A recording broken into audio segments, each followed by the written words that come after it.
Bismillah, kita ke pembahasan halaman 97, yaitu isim yang di fathah.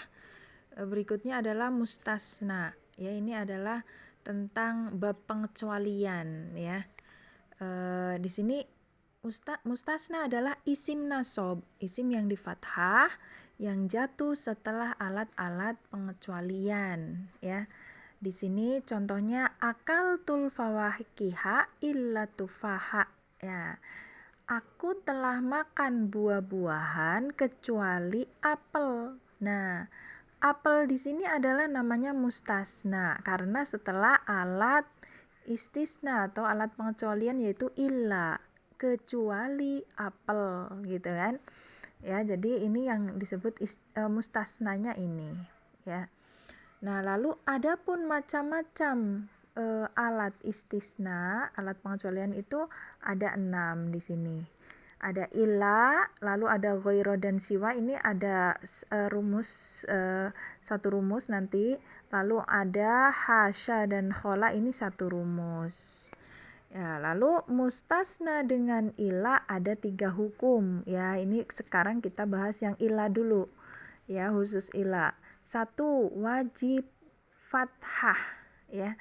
Ya, setelah illa itu wajib fathah jika kalimatnya positif ya. Jadi ini yang tadi ini kalimat positif ya. Aku telah makan buah-buahan ya. Jadi ini kalimat positif. Kalau yang negatif, aku tidak makan buah-buahan. Aku tidak makan buah-buahan itu kalimat negatif ya. Jadi ini kalimat positif. Aku makan buah-buahan ya. Maka di situ tufahnya wajib fathah ya, karena kalimatnya positif. Lalu yang nomor 2 ya, boleh fathah atau boleh juga mengikuti mustasna minhunya dalam i'robnya ya. Dalam harokatnya mengikuti mustasna minhu ya. Mustasna minhu itu adalah sebelum illa ya.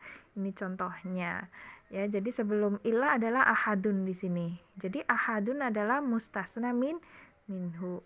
Lalu jika kalimatnya negatif ya dan disebutkan mustasna minhunya ya, kita lihat maqama ahadun, tidaklah berdiri seorang pun kecuali Zaid ya. Nah, ini kan disebutkan mustasna minhunya ya. Lalu kalimatnya negatif ya, itu ketentuannya. Kalau kalimatnya negatif dan disebutkan mustasna minhunya, maka zaidnya di sini boleh fathah, boleh juga mengikuti ahadun di sini. Ahadun kan domah, maka di sini harus domah sebagai badal atau pengganti dari ahadun. Seorang pun siapa? Berarti digantikan dengan zaid di sini namanya. Ya.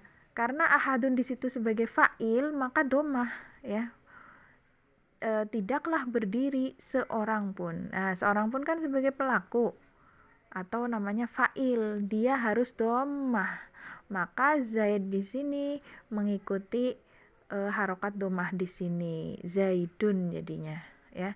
Jadi boleh 2, boleh zaidun, boleh zaidan ya untuk rumus yang nomor 2. Kalau kalimatnya negatif dan disebutkan mustasna minhunya. Kalau yang satu tadi kalimat positif.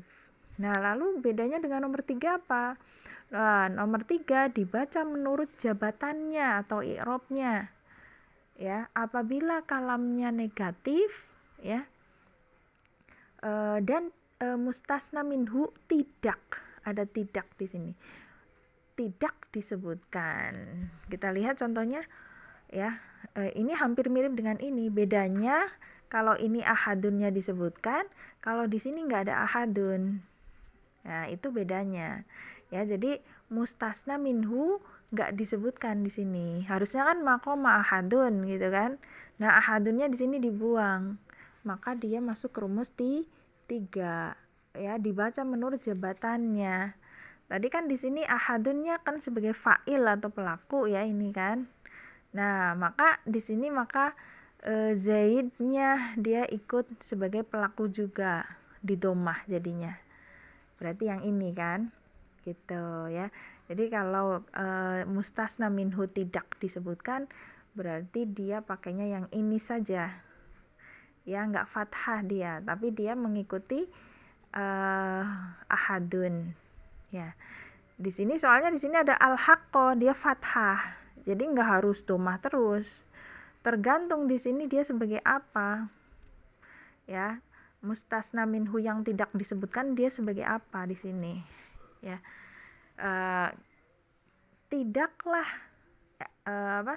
Tidaklah aku berkata kecuali kebenaran. Ya. Aku tidak berkata kecuali kebenaran. Nah, di sini kan aku tidak berkata apa di sini kan, titik-titik kan di sini nggak disebutkan mustasna minhunya. Nah, berarti di sini titik-titiknya sebagai objek atau maf'ul bih. Ya, maf'ul bih harus fathah. Makanya di sini al-haqqonya fathah. Ya. Jadi bukan domah. Karena di sini yang tidak disebutkan itu posisinya dia sebagai objek. Aku tidak berkata ya sesuatu gitu misalnya di sini ya kecuali kebenaran gitu kan. Jadi kebenaran di sini sebagai objek. Nah, mimfa di sini maksudnya maf'ul bih ya atau objek gitu. Nah, itu kalau ini sebagai maf'ul mutlak yang ini ya. Tidaklah aku memukulnya kecuali satu kali pukulan yang ringan. Nah, ini kan menerangkan berapa jenis pukulannya. Berarti maf'ul mutlak ya. Ya, jadi berapa jumlah pukulannya. Ini kan doroba, dorban, masdar ya. Ya kan? Ada fiil, ini masdarnya berarti dia maf'ul mutlak di sini. Aku tidak memukulnya kecuali satu pukulan yang ringan. Gitu ya. Jadi di sini maf'ul mutlak harus fathah.